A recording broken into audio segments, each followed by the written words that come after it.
What's going on, guys? It's Danny from Fantasy Stock Exchange here, and today I'll be going through my running back starts and sits for Week 10. This is a video where I break down every single running back matchup, who you guys should start, who you guys can sit, and ultimately who's a viable flex option for you this week going into your Week 10 matchups. You guys are trying to clinch those playoff spots. These are the matchups you need to pay attention to. A start would indicate a player I have top 24 level confidence in as a play. A flex would mean that you could put them in your lineup in a pinch, top 36-ish level option at the running back position. And a sit means the juice is not worth the squeeze. They should not be touching your lineup in week 10 of fantasy football. In this video, I'm going to be breaking down their utilization, expected opportunity going into their week 10 matchup. So if you guys enjoy this type of content, make sure you leave a like down below. And of course, if you're new to the channel, subscribe to the channel. We are on the road to 20,000 subscribers as always. Let's try to get this video to over 200 likes. So if you're watching, you enjoy, hit that like button. It helps us a lot in that YouTube algorithm. But before we get into the video, as always, we're going to hit the intro.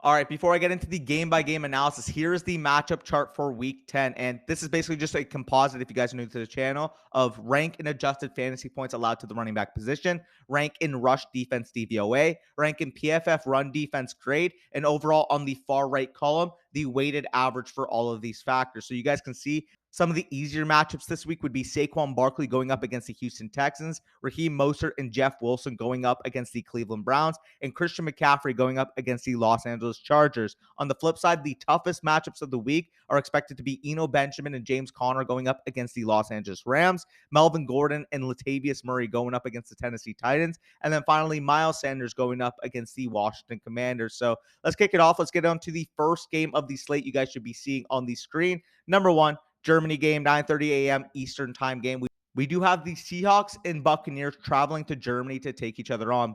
Bucks are 3-point favorites in this game, 44.5 set over under, with the Sharps on the under at an 84% clip. And as we know, kicking off the Sunday slate, you guys would have saw yesterday's Thursday night football game, but Sunday slate, we traveled to Deutschland. And on the Seahawks side here, Ken Walker is a must start as a top 5 to 10 level running back each week. As we know, he's been getting RB1 level usage and looks like one of the best pure runners in the entire NFL, in conjunction with getting around half the routes in the last 3 games. 16% targets per route run on the season, meaning that when he's on the field, when he's running routes, they aren't just a formality. He is actually a receiving weapon for this offense, has receiving upside in addition to, of course, that elite rushing ability. Congrats to you if you got Kenneth Walker, whether you drafted him, round 10 in your drafts or potentially traded for him before Rashad Penny went down.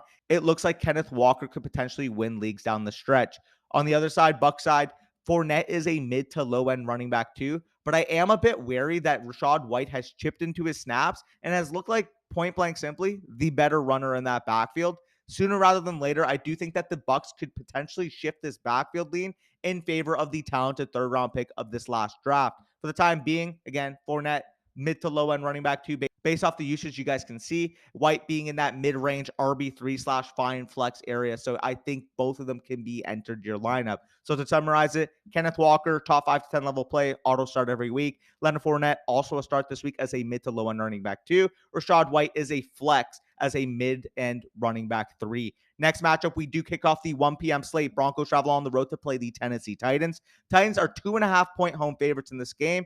36.5 set over under, with the Sharps on the under at a 90% clip. And in a game that figures to be, a low scoring defensive slugfest between two very similar teams, the running game could determine the outcome in this game. On the Titans side, as we know, Derrick Henry is an auto must start every week. He's arguably the best back in the entire NFL. The King looks like he's finally getting going, and this Titans offense will need to stay afloat based off his effort alone. I'm expecting, another 20 to 25 touch game for the King himself. And obviously, of course, if you have him in your lineup, if you invest, first, second round capital in your redraft league this year, you are starting him in that running back 1 slot. On the Broncos side, I think both of their main 2 backs are flex-worthy players this week.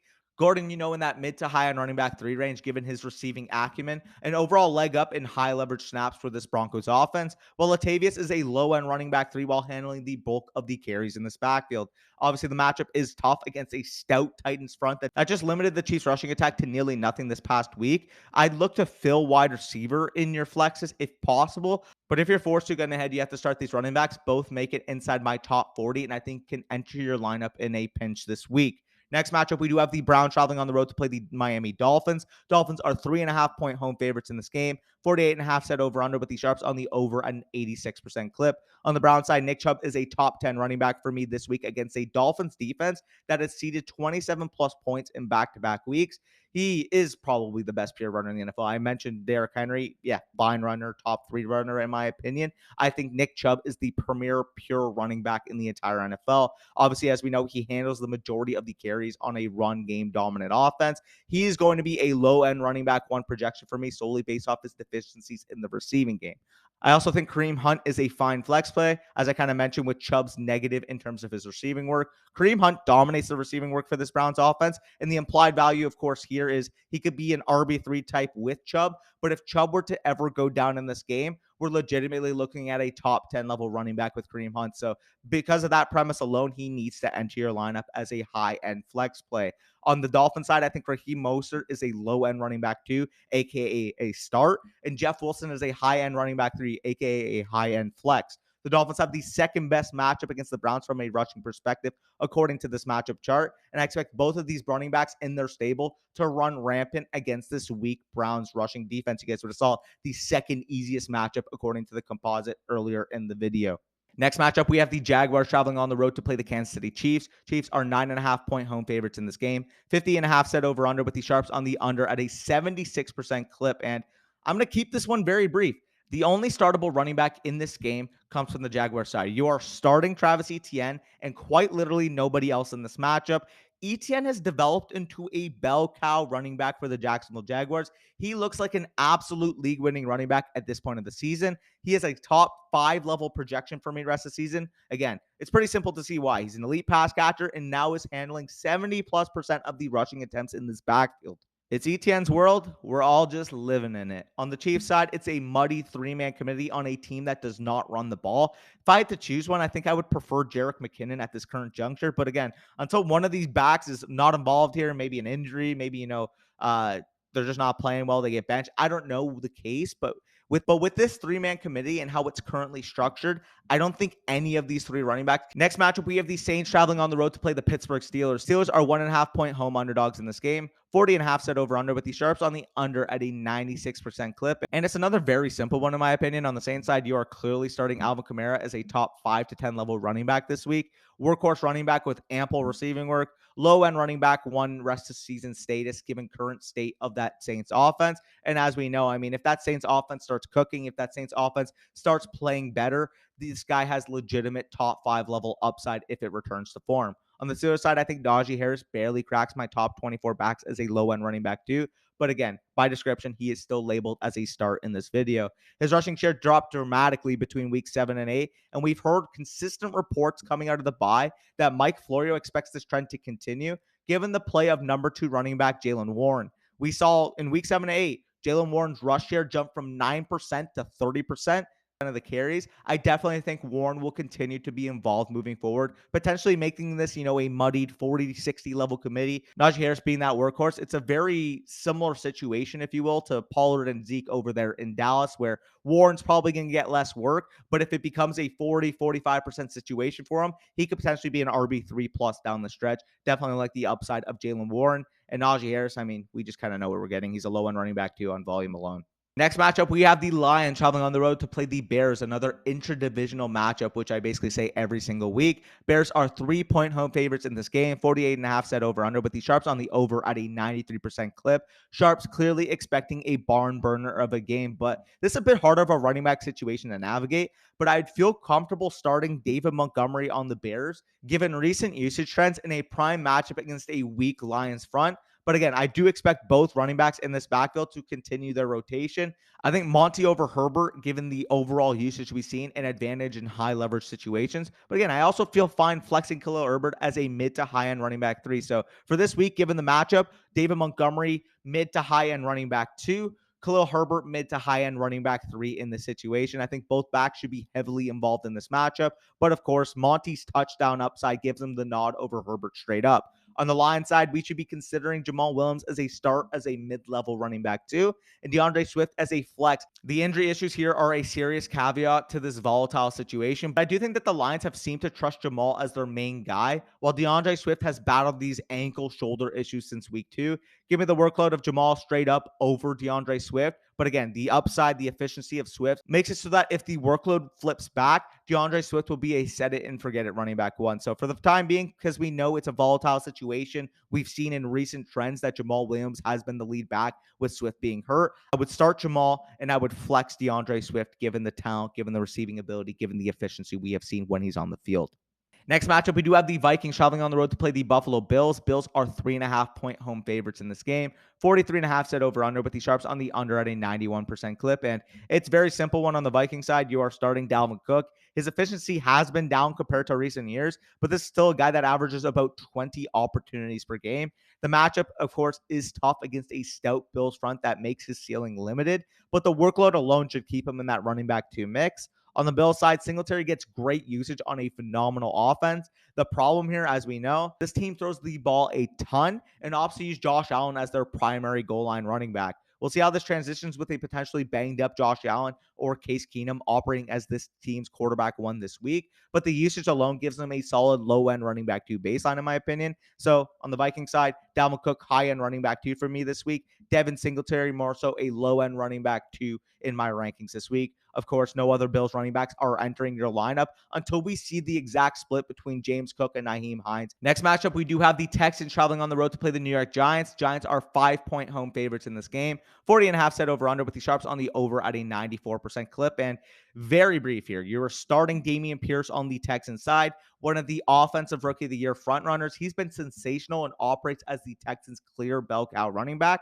He's a top 15 option each and every week, even against a Giants D that allows the 7th least points to opposing running backs this season. Then, of course, on the other side for the Giants, I mean, Saquon Barkley is a must start every single week, top 5 level running back every single week. It's pretty simple. Let me rationalize it for you.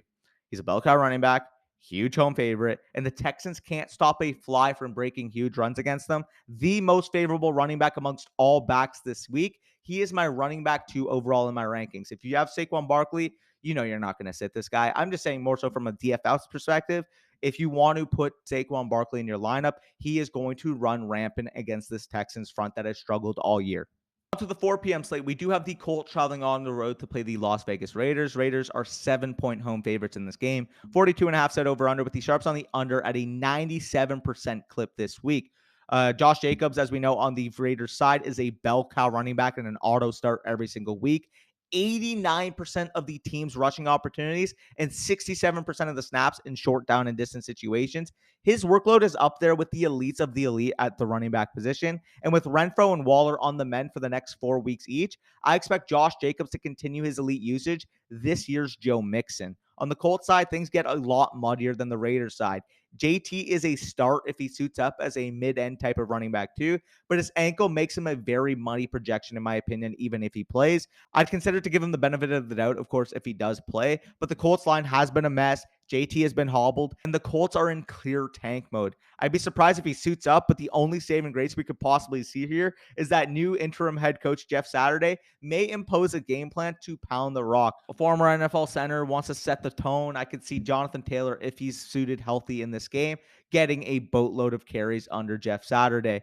If he's out for this matchup, however, Deion Jackson is the clear handcuff, assuming he plays. However, of course, as we know, Deion is dealing with his own injury issues, having banged up his knee this past week against New England. I don't know how to go about this situation in terms of who's actually going to play on Sunday, but I'll make it pretty simple for you guys. JT plays, he's a running back 2, he enters your lineup. If Deion Jackson plays while JT is out, he's an RB2. And if neither of these running backs play, my answer is just simply no. Avoid this situation. You're not going to put Zach Moss into your lineup.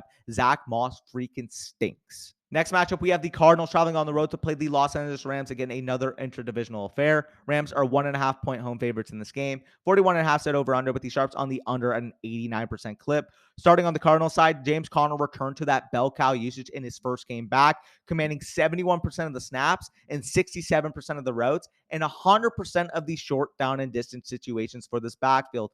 The problem is that, to put it simply, he's just not great at football, but the usage and involvement in high leverage situations makes him a fine mid-end running back 2 option each and every week that he is healthy. On the Rams side, I would flex Darrell Henderson as a top 30-ish level running back. He's this team's clear running back 1, but the offense and O-line is a mess, and he's just not good at football. I don't really think that the Rams in this game can generate many scoring opportunities at all.